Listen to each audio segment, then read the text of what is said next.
17 رمضان المبارک سیدہ کائنات عفیفہ کائنات امی عائشہ صدیقہ طیبہ طاہرہ رضی اللہ تعالی عنہا کی وفات ہے۔ میں چاہوں گا کہ آپ حضرات کے سامنے کچھ باتیں حضرت عائشہ رضی اللہ تعالی عنہا کے متعلق عرض کر دوں۔ حضرت عائشہ رضی اللہ تعالی عنہا نبی پاک صلی اللہ علیہ وسلم کے نکاح میں آئی۔ اگر اور کوئی بھی فضیلت نہ ہوتی، صرف نبی پاک صلی اللہ علیہ وسلم کے نکاح میں آ جانا یہ بہت بڑی فضیلت، بہت بڑی فضیلت۔ نبی پاک صلی اللہ علیہ وسلم کی زوجیت میں آ جانا یہ کوئی کم مقام ہے؟ حضرت عائشہ رضی اللہ تعالی عنہا نبی پاک صلی اللہ علیہ وسلم کے نکاح میں آئی، اور حضرت عائشہ رضی اللہ تعالی عنہا نے نبی پاک صلی اللہ علیہ وسلم کی تعلیمات کو اتنا آگے پہنچایا کہ حضرت عائشہ رضی اللہ تعالی عنہا سے 2210 حدیثیں مروی ہیں۔ 2210 حدیثیں حضرت عائشہ سے مروی ہیں، جو نبی پاک صلی اللہ علیہ وسلم کے فرامین کو حضرت عائشہ رضی اللہ تعالی عنہا نے امت تک پہنچائے۔ کتنا بڑا مرتبہ ہے حضرت عائشہ کا۔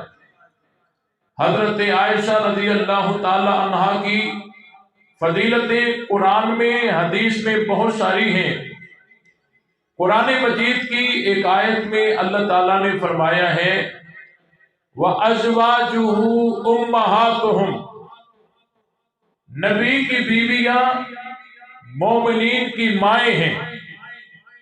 نبی کی بیویاں مومنین کی مائیں ہیں۔ ایک ماں تو وہ ہے جو دنیا والے بتاتے ہیں کہ یہ تیری ماں ہے، لیکن ایک ماں وہ ہے جو رب کا قرآن بتا رہا ہے یہ تیری اماں ہے۔ حضرت عائشہ رضی اللہ تعالی عنہا نبی کی زوجہ ہیں اور تمام مومنین کی اماں ہیں۔ تو حضرت علی رضی اللہ تعالی عنہ بھی مومن ہیں، تمام صحابہ اہل بیت مومن ہیں، تو حضرت عائشہ ایمانی رشتے میں ان کی ماں لگتی۔ کتنا عزیز رشتہ ہے۔ ایک آدمی حضرت حیدری شہید رحمت اللہ علیہ کے پاس آیا اور حضرت سے سوال کیا کہ تم کہتے ہو کہ نبی کی بیویاں مومنین کی مائیں ہیں، تو کیا تم حضرت ابو بکر کو مومن مانتے ہو؟ حضرت نے فرمایا جی ہاں۔ حضرت عائشہ کو نبی کی بیوی مانتے ہو؟ نے فرمایا جی ہاں۔ تو حضرت عائشہ حضرت ابو بکر کی تو بیٹی ہے، وہ ماں کیسے ہوئی؟ تم کہتے ہو کہ نبی کی بیویاں مومنین کی مائیں ہیں، حالانکہ یہ ہم تو نہیں کہتے، یہ تو قرآن کہتا ہے۔ اب اس کے اعتراض کا مقصد یہ تھا کہ یا حضرت ابو بکر کو مومن کہنا چھوڑ دو، یا حضرت عائشہ کو نبی کی بیوی کہنا چھوڑ دو۔ لیکن حضرت حیدری شہید رحمت اللہ علیہ نے جواب دیا کہ نہ ہم حضرت ابو بکر کو مومن کہنا چھوڑیں گے، نہ حضرت عائشہ کو نبی کی بیوی کہنا چھوڑیں گے۔ ہم تجھ سے سوال کرتے ہیں کہ بہن بھائی کا نکاح کیسے ہوا؟ وہ ہکا بکا ہو گیا، اس نے کہا کون سے بہن بھائی؟ حضرت نے کہا کہ قرآن کہتا ہے وَأَزْوَاجُهُ أُمَّهَاتُهُمْ، نبی کی بیویاں مومنین کی مائیں ہیں۔ تو حضرت خدیجۃ الکبریٰ رضی اللہ تعالی عنہا نبی کی بیوی ہیں یا نہیں؟ کہا بالکل ہیں۔ اچھا تم حضرت علی کو مومن مانتے ہو؟ اس نے کہا بالکل مانتے ہیں۔ تو حضرت علی اور حضرت خدیجہ رضی اللہ تعالی عنہما ان کا آپس میں رشتہ کیا بنا؟ کہتے ماں بیٹے کا۔ حضرت علی حضرت خدیجہ کے بیٹے بنے، حضرت خدیجہ حضرت علی کی ماں بنی، تو حضرت فاطمہ بھی تو بیٹی حضرت خدیجہ کی تھی، تو حضرت فاطمہ اور حضرت علی یہ تو آپس میں بہن بھائی ہو گئے، پھر ان کا نکاح کیسے ہوا؟ وہ ادھر ادھر دیکھ کے کہنے لگا مولوی صاحب نسبی رشتے میں حضرت فاطمہ حضرت علی کی بیوی ہیں، ایمانی رشتے میں یہ بہن بھائی ہیں۔ حضرت نے فرمایا نسبی رشتے میں حضرت عائشہ ابو بکر کی بیٹی ہیں، ایمانی رشتے میں عائشہ ابو بکر کی بھی اماں ہیں۔ وَأَزْوَاجُهُ أُمَّهَاتُهُمْ، نبی کی بیویاں مومنین کی مائیں ہیں۔ حضرت عائشہ صدیقہ طیبہ طاہرہ رضی اللہ تعالی عنہا کی عظمتوں کے کیا کہنے کہ اللہ نے جن کو قرآن میں اہل بیت کہا ہے، سورہ احزاب کو پڑھیے، 22ویں پارے کی ابتدا میں اللہ تعالیٰ نے پورا صفحہ جو ہے ازواج مطہرات پر بیان کرتے کرتے آخر میں انما یرید اللہ لیذھب عنکم الرجس اہل البیت ویطہرکم تطہیرا، فرمایا نبی کی تمام بیویوں کو اللہ نے اہل بیت قرار دیا۔ اور جب قرآن کی یہ آیتیں نازل ہوئی تو نبی پاک صلی اللہ علیہ وسلم نے حضرت علی کو بلایا، حضرات حسنین کریمین کو بلایا، خاتون جنت حضرت فاطمہ کو بلایا، ان کو بلا کر ان کے اوپر چادر ڈال کر اور دعا مانگی اللہم ہؤلاء اہل بیتی، اے میرے اللہ یہ بھی میرے اہل بیت ہیں۔ زندگی بھر کے لیے سمجھ لیجیے اہل بیت دو قسم کے، ایک قرآن والے اور دوسرے نبی پاک صلی اللہ علیہ وسلم کی دعا والے۔ جن کو قرآن نے اہل بیت کہا وہ نبی کی بیویاں ہیں، اور جن کو حضور علیہ السلام کی دعا نے اہل بیت میں شامل کروایا وہ حضرت علی اولاد سمیت ہیں۔ ہم قرآن کو بھی مانتے ہیں، محمد کے فرمان کو بھی مانتے ہیں۔ حضرت عائشہ اہل بیت میں سے، اور آج اگر کوئی حضرت عائشہ پر اعتراض کرے وہ اہل بیت کا حقدار ہو سکتا ہے؟ وہ اہل بیت کا دشمن ہے۔ حضرت عائشہ بھی اہل بیت، حضرت علی بھی اہل بیت۔ ہم سب کو مانتے ہیں جن کو اللہ کے رسول نے کندھوں پر اٹھایا، جن کو نبی نے کندھوں پہ اٹھایا ہم ان کو بھی مانتے ہیں، اور جس نے نبی کو کندھوں پہ اٹھایا ہم اس کو بھی مانتے ہیں۔ جن پر نبی نے چادر ڈالی ہم ان کو بھی مانتے ہیں، جن پر نبی نے چادر ڈالی ہم ان کو بھی مانتے ہیں، اور جس نے نبی پر چادر ڈالی ہم اس کو بھی مانتے ہیں۔ ہجرت جب مکمل ہوئی مدینہ میں پہنچ کر لوگوں کو سمجھ نہیں آ رہی تھی کہ آقا کون ہے، خادم کون ہے۔ پہلے حضرت ابو بکر سے مل رہے تھے، حضرت ابو بکر بات سمجھ گئے۔ جب ادھر سورج نے اپنی تپش پھینکی نبی کے رخساروں پر، حضرت ابو بکر سے وہ نبی کے رخساروں پر وہ سورج کی تپش بھی برداشت نہ ہو سکی۔ حضرت ابو بکر اٹھ کھڑے ہوئے اور چادر رسول اللہ کے اوپر کر دی۔ جن پر نبی نے چادر ڈالی ہم ان کو بھی مانتے ہیں، اور جس نے نبی پر چادر ڈالی ہم ان کو بھی مانتے ہیں۔ ہم تو سب کو مانتے ہیں، صحابہ کو بھی مانتے ہیں، اہل بیت کو بھی مانتے ہیں۔ حضرت عائشہ صدیقہ طیبہ طاہرہ رضی اللہ تعالی عنہا کی عظمتوں کے کیا کہنے کہ اللہ نے جن کے حجرے کو جنت بنا لیا۔ ما بین بیتی و منبری روضۃ من ریاض الجنہ، ان کے گھر کو جنت بنا لیا۔ حضرت عائشہ کا حجرہ جنت ہے۔ نبی پاک صلی اللہ علیہ وسلم کو اللہ نے قیامت کی صبح تک اسی حجرے میں سلا دیا، اسی حجرے میں سلا دیا۔ حضرت عائشہ رضی اللہ تعالی عنہا کی بہت ساری فضیلتیں ہیں. مختصراً عرض کر دیتا ہوں ایک بات. ایک غزوے سے نبی کے پاک صلی اللہ علیہ وسلم واپس آ رہے تھے. اس میں حضرت عائشہ رضی اللہ تعالی عنہا بھی تھی.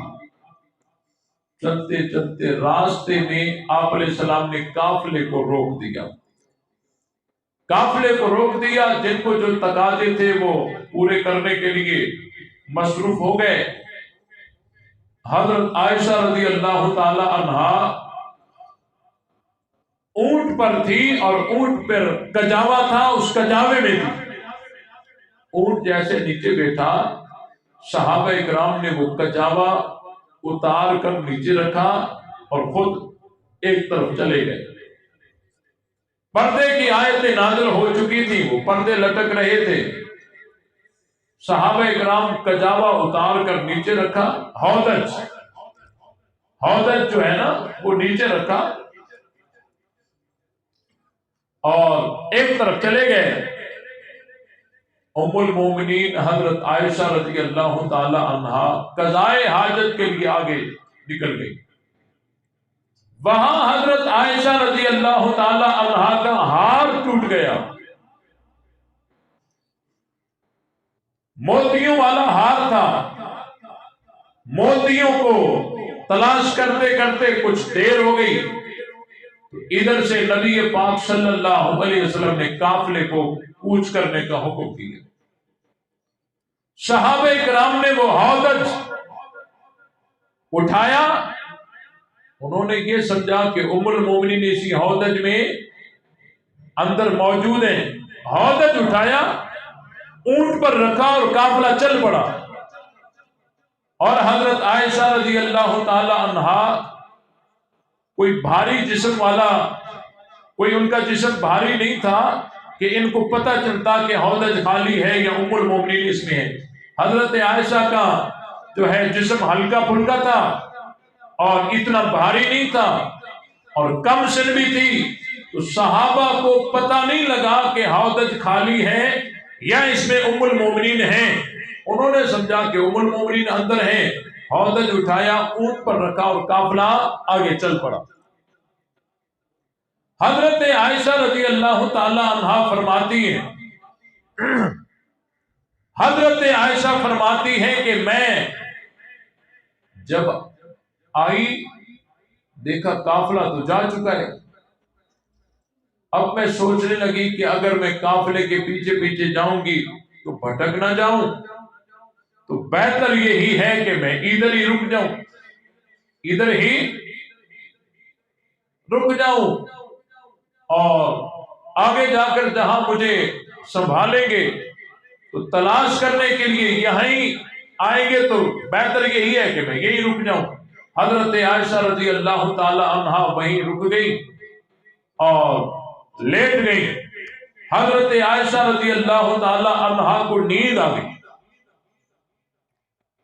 پہلے جب قافلے چلا کرتے تھے نا تو قافلوں کے پیچھے کسی کی ڈیوٹی ہوتی تھی کہ وہ پیچھے پیچھے آئے تاکہ کوئی قافلے کی گری پڑی چیز کوئی ہے, وہ کوئی ان کو رہ گئی, کوئی بھول گئے تو وہ پیچھے سے سمیٹتا ہوا آئے گا. تو اس وقت قافلے کے پیچھے حضرت صفوان بن معطل رضی اللہ تعالی عنہ کی ڈیوٹی تھی. وہ پیچھے پیچھے آ رہے تھے. وہ جو آئے تو انہوں نے دور سے دیکھا کہ کوئی سویا ہوا ہے.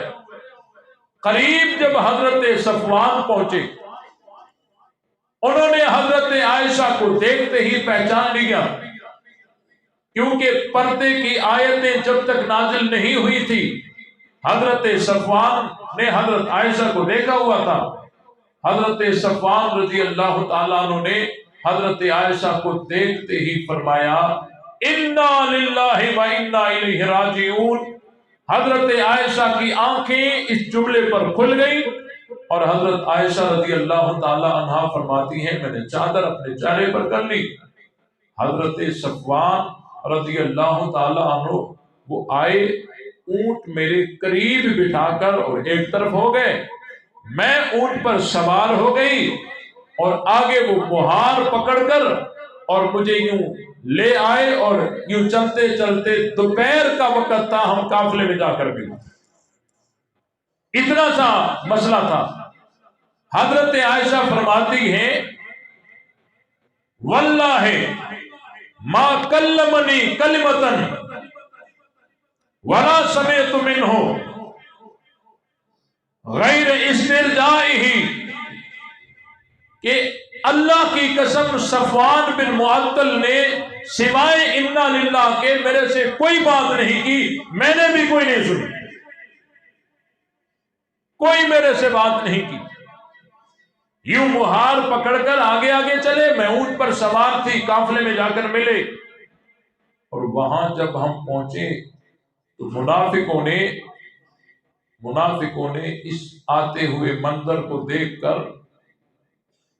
انہوں نے حضرت عائشہ پر تہمت لگائی، حضرت عائشہ رضی اللہ تعالی عنہا پر تہمت لگائی، حضرت صفوان بن معطل رضی اللہ تعالی عنہ وہ بھی آئے، حضرت عائشہ بھی آئی۔ جب قافلے میں پہنچی تو منافقوں نے تہمت لگائی۔ عبداللہ بن ابی رئیس المنافقین، اس نے یہ سوچا چھوڑا اور یہ چیمے گوئیاں شروع ہو گئی۔ حضرت عائشہ فرماتی ہے مجھے کوئی پتہ ہی نہیں تھا کہ میرے بارے میں لوگ کیا باتیں کر رہے ہیں۔ حضرت عائشہ مدینہ میں پہنچی، 1 مہینہ حضرت عائشہ بیمار تھی۔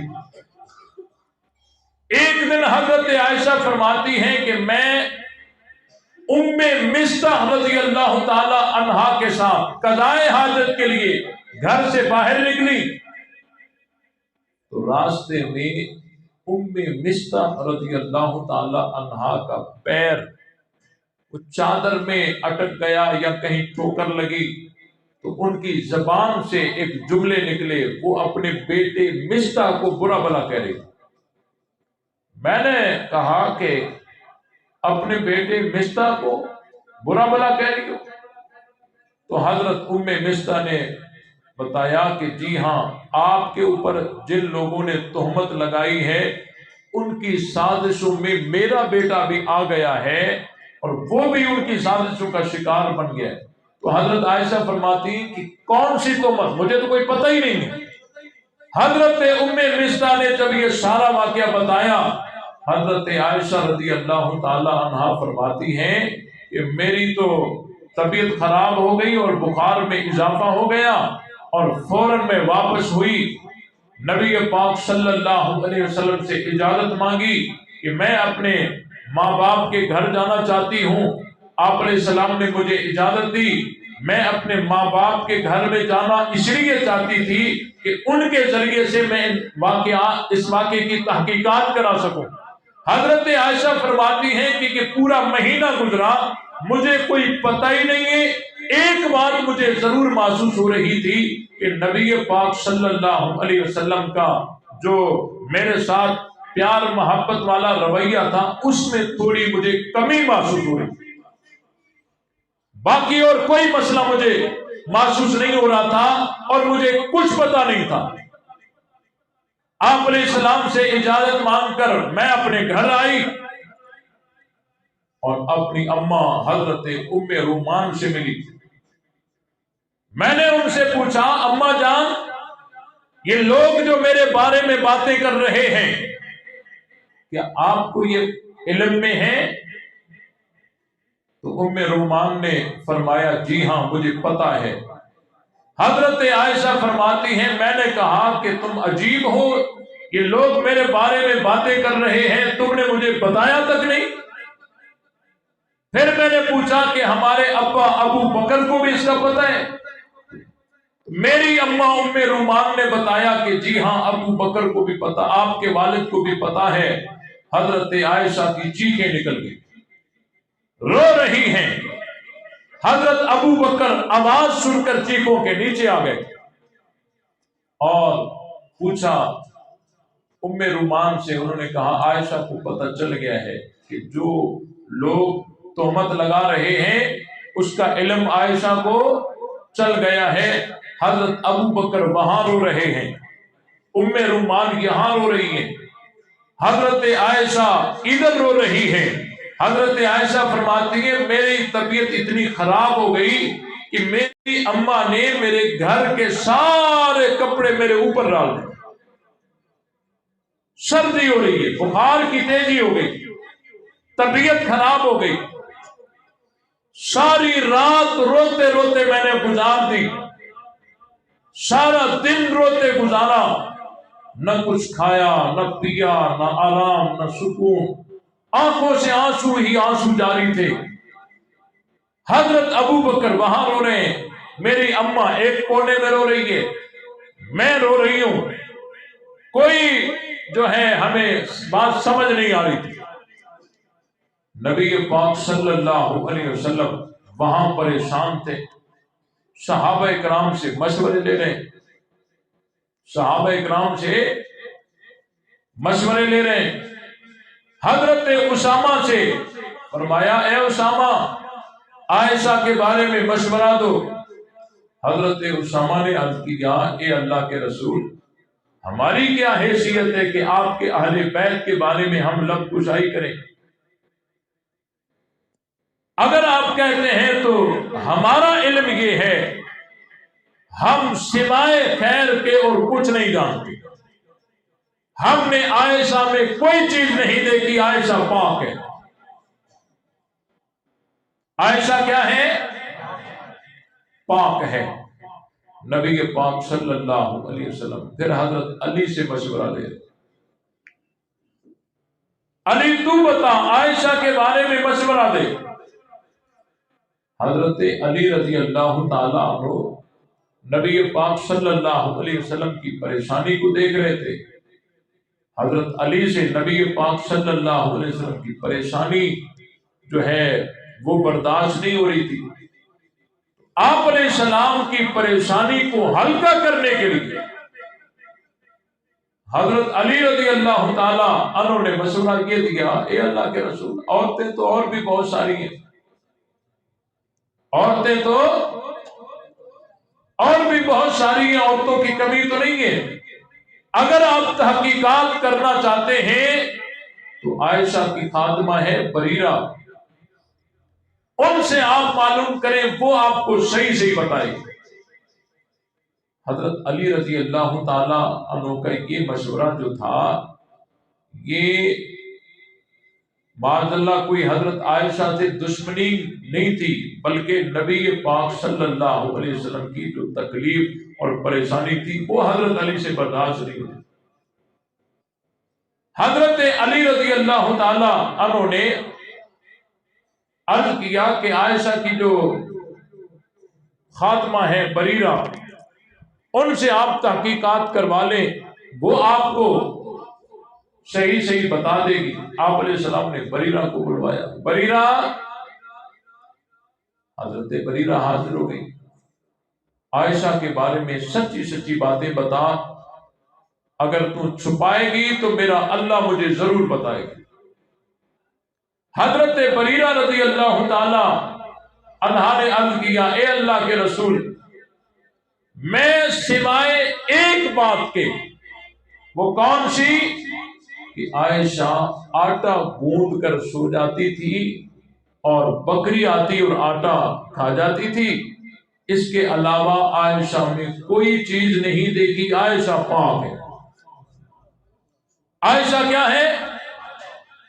پاک ہے. یہاں نبی پاک صلی اللہ علیہ وسلم صحابہ اکرام سے مشورے لے رہے ہیں، وہاں حضرت عائشہ فرما رہی ہیں میں اپنے گھر میں رو رہی ہوں. جب حضرت بریرہ نے یہ مشورہ دیا تو آپ علیہ السلام کا چہرہ جو ہے وہ کھل گیا. آپ علیہ السلام سیدھے حضرت عائشہ کے گھر آئے، حضرت ابو بکر کے گھر. حضرت عائشہ فرماتی ہے کہ کافی دنوں کے بعد اللہ کے نبی ہمارے گھر میں آئے اور آئے اور میرے قریب آ کر بیٹھے، اور بہت عرصے سے اتنا قریب میرے نہیں بیٹھے تھے. قریب بیٹھے اور بیٹھ کر مجھ سے مخاطب ہونے لگے اور فرمانے لگے اے عائشہ، اگر تجھ سے خطا ہو گئی ہے تو اللہ غفور الرحیم ہے، اگر کوئی آدمی گناہ سے توبہ کرتا ہے تو اللہ اس کے گناہ کو معاف کر دیتا ہے، اور اگر تجھ سے خطا نہیں ہوئی تو اللہ تجھے ضرور بری کرے گا۔ یہ باتیں رسول اللہ صلی اللہ علیہ وسلم نے میرے قریب بیٹھ کر جب کی تو میری آنکھوں سے نکلنے والے آنسو جو تھے وہ تھم گئے۔ میں نے اپنے ابا کی طرف متوجہ ہو کر ان سے کہا کہ میری طرف سے رسول اللہ صلی اللہ علیہ وسلم کو جواب دیجیے۔ حضرت ابو بکر نے فرمایا مجھے کوئی سمجھ نہیں آ رہی کہ میں کیا جواب دوں۔ میں نے اپنی اماں سے کہا کہ میری طرف سے آپ جواب دیں اللہ کے نبی کو۔ انہوں نے بھی معذرت کی کہ مجھے سمجھ نہیں آ رہی میں کیا جواب دوں۔ تو جب دونوں نے جواب دینے سے انکار کیا تو میں خود بولی، میں نے کہا واللہ لا اتوب مما ذکروا ابدا، اللہ کی قسم میں توبہ ہرگز نہیں کروں گی اس باتوں سے جو یہ لوگ کرتے ہیں۔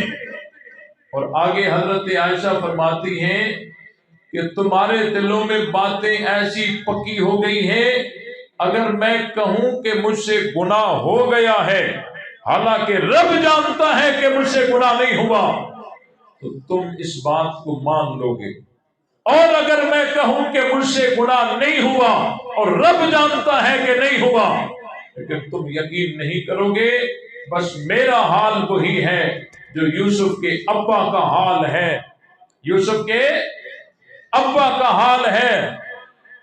اور یوسف کے ابا نے جو فصبر جمیل صبر کیا تھا، میں بھی وہی صبر کر رہی ہوں، اللہ سے مدد مانگ رہی ہوں، اور واللہ لا اتوب مما ذکروا ابدا، اللہ کی قسم میں توبہ نہیں کروں گی کیونکہ گناہ میں نے کیا ہی نہیں ہے تو توبہ کیوں کروں۔ جب میں نے یہ باتیں کی تو اچانک نبی پاک صلی اللہ علیہ وسلم پر وحی کے آثار شروع ہو گئے، وحی کے آثار شروع ہو گئے۔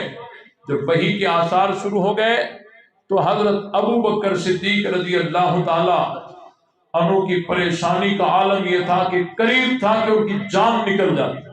حضرت ابو بکر پریشان، پتہ نہیں کیا نازل ہوگا، پتہ نہیں اس تہمت کی تائید تو نہیں ہو جائے گی کہ پھر قیامت تک ٹل نہیں سکے گی۔ حضرت عائشہ فرماتی ہے میرا ابا پریشان، میری اماں پریشان، لیکن میں مطمئن تھی کیونکہ مجھے پتا تھا کہ میں پاک ہوں، مجھے پتا تھا میں پاک ہوں۔ حضرت ابو بکر کبھی رسول اللہ کو دیکھتے، کبھی مجھے دیکھتے، جب مجھے دیکھتے تو انہیں اطمینان مل جاتا تھا، میں بڑی مطمئن تھی۔ کافی دیر کے بعد جب وحی کے آثار ختم ہوئے تو اللہ کے رسول نے فرمایا ابشری یا عائشہ، مبارک ہو تجھے عائشہ، فقد انزل اللہ براتک، اللہ نے تیری برات کو نازل کیا ہے، مبارک ہو۔ اور قرآن کی سورہ نور کی 17 آیتیں حضرت عائشہ کی تطہیر میں نازل ہوئی۔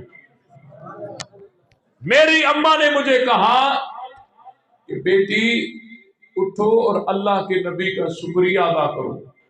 حضرت عائشہ فرماتی ہیں کہ میں نے اس وقت جواب دیا آج میں اپنے رب کے علاوہ کسی کا شکریہ ادا نہیں کر سکتا۔ یہ ناز محبوبی میں حضرت عائشہ کے جملے تھے کہ میں اپنے رب کے علاوہ کسی کا شکریہ نہیں ادا کروں گی، میں فقط اس رب کا شکریہ ادا کروں گی جس نے میری تطہیر کو بیان کیا ہے۔